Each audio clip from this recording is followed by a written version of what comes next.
پانی، نمکیات اور جسم کے اندر موجود کئی فاضل مادوں کی کچھ مقدار کو جسم سے باہر نکالنا انہی غدود کی ذمہ داری ہے۔ حتیٰ کہ سردیوں کے موسم میں جب پسینے کا تصور بھی نہیں کیا جا سکتا، اس وقت بھی یہ غدود جسم کے فاضل مادوں اور غیر ضروری نمی کو جسم سے باہر نکال رہے ہوتے ہیں۔ اس وقت بھی یہ غدود ایک دن میں 0.5 لیٹر کے قریب پانی کو باہر نکالتے ہیں۔ پسینہ پیدا کرنے والی یہ غدود آپ کے جذباتی کیفیت کا بھی اظہار کرتے ہیں۔ مثلاً شرمندگی اور ندامت کی وجہ سے آپ کی پیشانی پسینے سے تر ہو جاتی ہے۔ خوف کے عالم میں آپ کی ہتھیلیاں پسیج جاتی ہیں۔ چکنائی پیدا کرنے والے ہزاروں لاکھوں کارخانے بھی میرے ہی اندر کام کرتے ہیں۔ ان انتہائی پیچیدہ قسم کے غدود کو سیبکوس گلینڈز کہا جاتا ہے۔ یہ غدود بالوں کی جڑوں سے وابستہ ہیں اور ایک گاڑھا تیل تیار کرتے ہیں۔ یہ تیل بالوں اور ان کے قریب کی جلد کو چکنائی فراہم کرتا ہے۔ یہ چکنائی جسم کی گرمی کو محفوظ رکھنے میں بھی مدد دیتی ہے اور بالوں کو واٹر پروف بنانے میں بھی۔ بلوغت کے دنوں میں چہرے پر نکلنے والی کیلیں اور مہاسے اسی چکنائی کے سبب پیدا ہوتے ہیں۔ ضرورت سے زیادہ چکنائی کے سبب مردہ خلیوں کی باقیات بالوں کی جڑوں کے ارد گرد جمع ہو جاتی ہیں اور پھر کیلوں اور مہاسوں کی شکل میں باہر نکلنے لگتی ہیں۔ بال جو آپ کو اضافی حسن اور اضافی تحفظ فراہم کرتے ہیں، ان کی لاکھوں کروڑوں ننھی منھی فیکٹریاں بھی میرے ہی اندر کام کرتی ہیں۔ میری درمیانی تہہ کے اندر 1 اسکوائر سینٹی میٹر میں بالوں کی 10 جڑیں موجود ہیں۔ ہر جڑ کے اوپری حصے سے ایک بال سیدھا اوپر اٹھتا ہے اور میری سطح سے باہر نکلتا ہے۔ بالوں کی یہ فیکٹریاں اپنی پیداوار مسلسل جاری رکھتی ہیں اور مردہ خلیوں کو میری بیرونی سطح سے باہر نکالتی رہتی ہیں۔ اس کی تفصیل آپ بالوں کی کہانی میں آگے پڑھیں گے، ہم آپ کو سنائیں گے۔ بالوں کی یہ فیکٹریاں خواتین کی جلد پر بھی اتنی ہی ہوتی ہیں، اتنے ہی بال پیدا کرتی ہیں، لیکن وہ خواتین کے سر اور بعض دوسرے مقامات کے سوا اس قدر باریک اور جلد سے ہم رنگ رواں پیدا کرتی ہیں کہ یہ رواں بامشکل ہی نظر آتا ہے۔ آپ کا رنگ روپ بھی میرے ہی اندر پروان چڑھتا ہے۔ میلانوسائٹس نامی لاکھوں خلیے میرے ہی اندر پائے جاتے ہیں۔ یہ میلانن کے نامی یہ خلیے ایک خاص مادہ پیدا کرتے ہیں اور یہ مادہ یہ طے کرتا ہے کہ انسان کی جلد، بالوں اور آنکھوں کا رنگ کیسا ہوگا۔ بعض افراد کی جلد اس مادے سے محروم ہوتی ہے۔ ایسے افراد کو سورج مکھی کہا جاتا ہے۔ میلانن آپ کو سورج کی بالائی بنفشی شعاؤں کے انتہائی مضر اثرات سے محفوظ رکھنے کے لیے ایک حفاظتی تہہ کا کام کرتا ہے۔ اگر آپ دھوپ میں کام کریں تو یہ مادہ سورج کی خطرناک شعاؤں کو محسوس کرتے ہی آپ کو ان کے مضر اثرات سے بچانے کے لیے کام کرنا شروع کر دیتا ہے۔ سورج کی شعاؤں کو محسوس کرتے ہی میلانن کے لاکھوں کروڑوں ننھے منھے ذرات میری پہلی تہہ کے نیچے سے اوپر کی طرف اٹھنا شروع ہو جاتے ہیں اور یوں میری بیرونی سطح پر ایک حفاظتی چادر بچھتی چلی جاتی ہے۔ آپ نے دیکھا ہوگا کہ جلد کا جو حصہ زیادہ دیر دھوپ میں رہے اس کا رنگ باقی جلد کے مقابلے میں گہرا ہو جاتا ہے۔ بہت سے لوگوں کے چہرے پہ جھائیاں پڑتی جاتی ہیں۔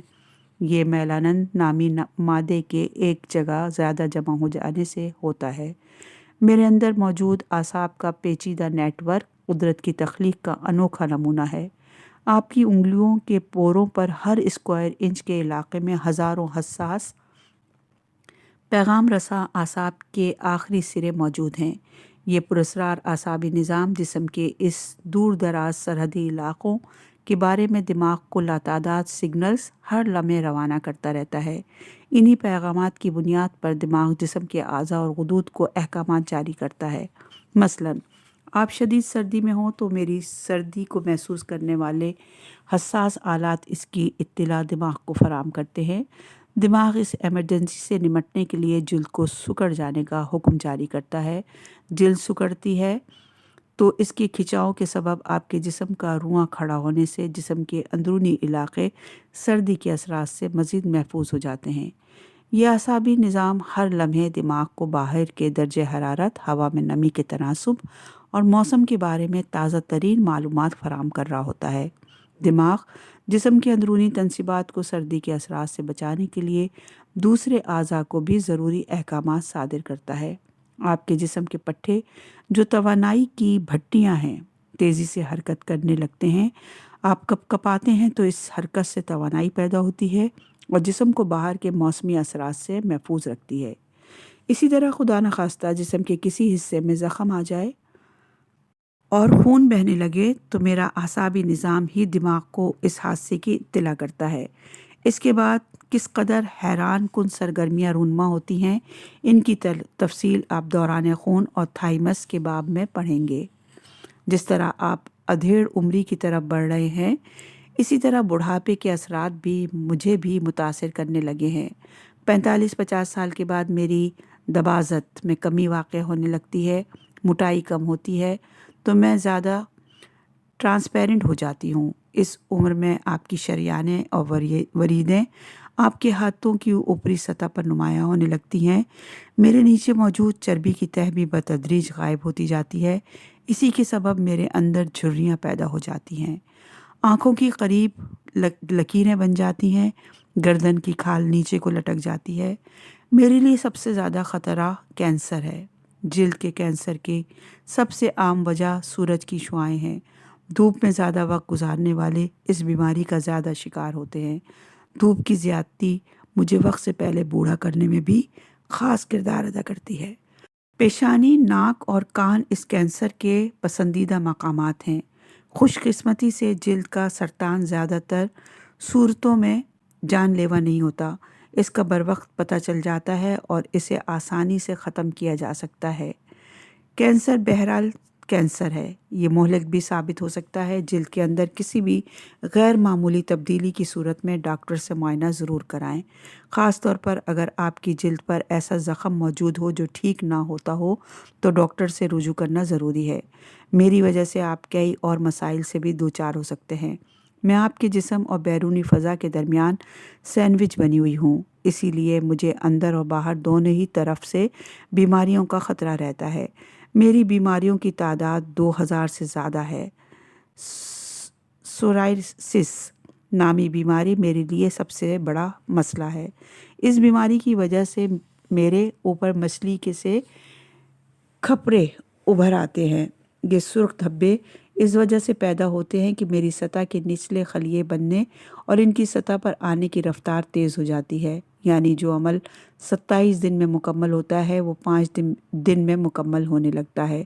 اس کی وجہ آج تک دریافت نہیں ہو سکی۔ شنگلس نامی بیماری بڑی تکلیف دہ ہوتی ہے۔ اس کا سبب چکن پاکس کا وائرس ہوتا ہے۔ اس میں پہلے درد شروع ہوتا ہے اور یہ درد اکثر ناقابل برداشت ہوتا ہے۔ اس کے بعد جنگاسو میں چھالے پڑ جاتے ہیں۔ اس بیماری کا علاج موجود ہے، لیکن زیادہ عمر کے لوگوں میں چھالے ٹھیک ہونے کے بعد بھی درد کی شکایت کافی دن باقی رہتی ہے۔ آپ جب سے اس دنیا میں آئے ہیں، اس سے پہلے بھی 9 ماہ پہلے سے آپ میرے ہی اندر رہ رہے ہیں۔ جب سے آپ نے ہوش سنبھالا آپ مجھے دیکھ رہے ہیں، مجھے استعمال کر رہے ہیں، لیکن شاید ہی کبھی آپ نے میرے بارے میں غور کیا ہو کہ اگر آپ کا بنانے والا آپ کو مجھ جیسی نعمت عطا نہ کرتا تو آپ کا خوبصورت سڈول اور پرکشش جسم گوشت، ہڈیوں، رگوں اور شریانوں کا مجموعہ ہوتا، مگر بے حس، غیر محفوظ، بے ترتیب، بدنما اور یقیناً قابل نفرت۔ اپنی جن خوبیوں اور خدمات کا میں نے آپ سے تذکرہ کیا تو یہ وہ نادر اور نایاب نعمتیں اور صلاحیتیں ہیں جو قدرت نے مجھے عطا کی ہے۔ تو کیا میں ان کا شکر ادا کر سکتی ہوں؟ نہیں، لیکن جس حد تک شکریہ ادا کر سکتی ہوں ضرور کرتی ہوں۔ وہ اس طرح کہ جس مقصد کے لیے اللہ نے مجھے بنایا ہے وہ سارے کام میں پوری ذمہ داری کے ساتھ انسان کے آخری سانس تک انجام دیتی رہوں۔